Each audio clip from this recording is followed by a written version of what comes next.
ide tentang Tuhan Yesus tidak berubah, ini muncul dalam kenyataan bahwa orang yang naik itulah orang yang sama yang kembali. Pribadi yang sama. Yesus dikenal di dunia ini sebagai pribadi yang penuh cinta kasih, penuh anugerah, penuh belas kasihan, menyambut setiap orang berdosa. Betul-betul penuh kasih. Dan dia orang seperti itu, orang penuh cinta kasih itu yang naik ke surga. Dan nanti satu hari orang yang sama yang datang. Karena ini orang yang sama dan dia bukan hanya manusia tapi dia Allah. Maka kita boleh percaya bahwa Tuhan Yesus yang akan datang kembali tidak berubah. Kalau sekarang dia di surga, dia mencintai kamu, maka harus dipastikan saat dia datang kedua kali, kamu tetap dicintai. Sebagaimana dia mengasihi kamu pada hari ini, sementara dia tidak ada di bumi lagi, maka dia akan tetap mengasihi kamu saat dia datang kedua kali. Tidak ada yang berubah. Kasihnya tidak berubah.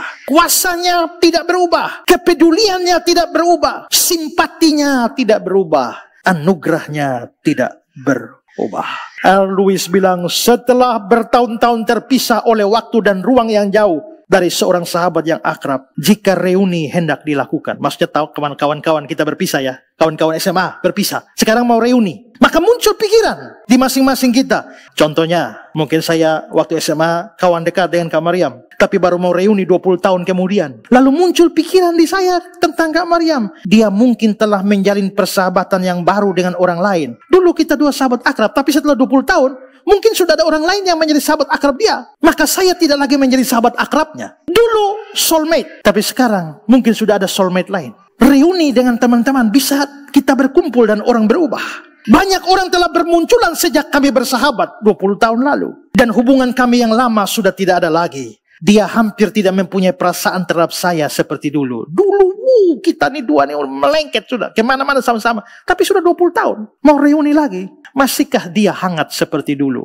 Masihkah saya sangat berarti bagi dia seperti dulu? Mungkin banyak hal sudah berubah. Waktu reuni terjadi, waktu dulu semua masih seragam sama. Tapi sekarang separuh sudah jadi bos, separuh sudah jadi direktur, separuh sudah jadi wali kota. Yang mungkin datang mendekat bicara pun kita harus protokol. Banyak hal sudah berubah. Dengan kata lain, hampir pasti di reuni-reuni kita menjumpai banyak teman sudah berubah dan tak bisa didekati. Tetapi tidak ada dugaan seperti itu yang dapat bercampur dengan pikiran kita tentang Yesus. Hanya ada satu Tuhan Yesus dan hanya satu juru selamat yang telah naik ke surga dan yang akan datang kembali adalah juru selamat yang sama dengan yang telah datang dan menderita. Lalu Louis menceritakan sebuah kisah. Satu hari dia bertemu dengan dua orang. Dan dua orang yang tidak percaya. Mereka Kristen tapi tidak percaya. Lalu begitu bertemu dengan seorang pengkhotbah dari India. Mereka ingin menggojlok pendeta dari India itu. Dan mereka bertanya, Pak Pendeta, apa kabar Tuhan Yesus hari ini? Bagaimana keadaannya? Pendeta itu kaget. Ada orang bertanya, apa kabar Tuhan Yesus hari ini? Dan pendeta itu langsung sadar dan dia bilang,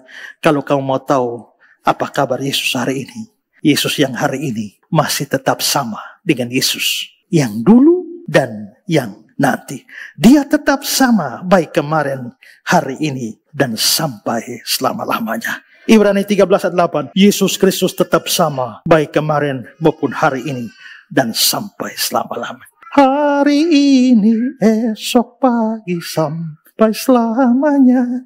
Yesus Kristus tak berubah, puji namanya, puji namanya, puji namanya. Semua ubah tidaklah, puji namanya. Ini lagu sangat bagus yang menunjukkan Tuhan Yesus kita tidak berubah.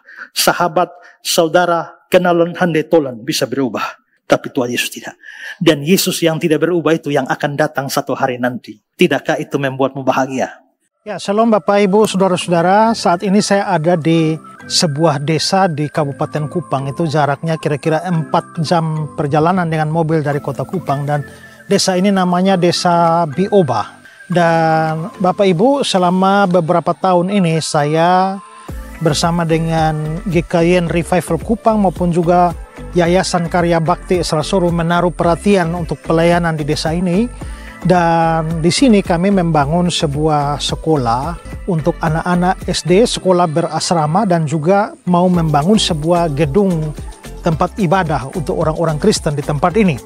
Dan saudara, kalau saudara melihat di belakang ini adalah gedung sekolah yang kami sudah selesai membangun dengan 6 ruangan dan masih dipergunakan untuk murid dari kelas 1 sampai kelas 4, sementara 2 ruangannya dipakai untuk menjadi asrama buat anak-anak. Jadi di sekolah berasrama untuk anak-anak yang dilayani oleh Bapak dan Ibu Daniel yang sangat berpengalaman di dalam pelayanan berasrama.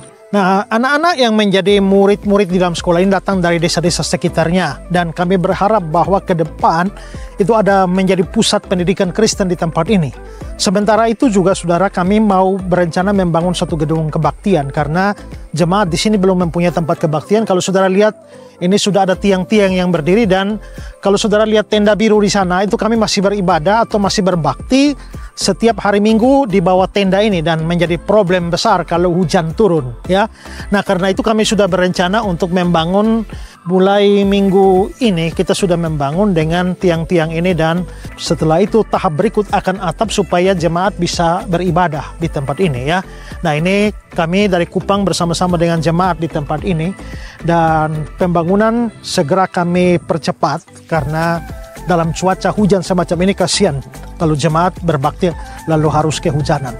Nah, karena itulah saudara-saudara, saya Pendeta Ezra Soru, saya meminta dukungan saudara-saudara semua, dukungan doa, dan kalau Tuhan menggerakkan saudara untuk ambil bagian di dalam pembangunan gedung kebaktian ini, saudara bisa menyalurkan dana bantuan saudara untuk pelayanan atau pembangunan gereja gedung kebaktian. Di layar saudara ini ada nomor rekening dari Yayasan Karya Bakti Ezra Soru.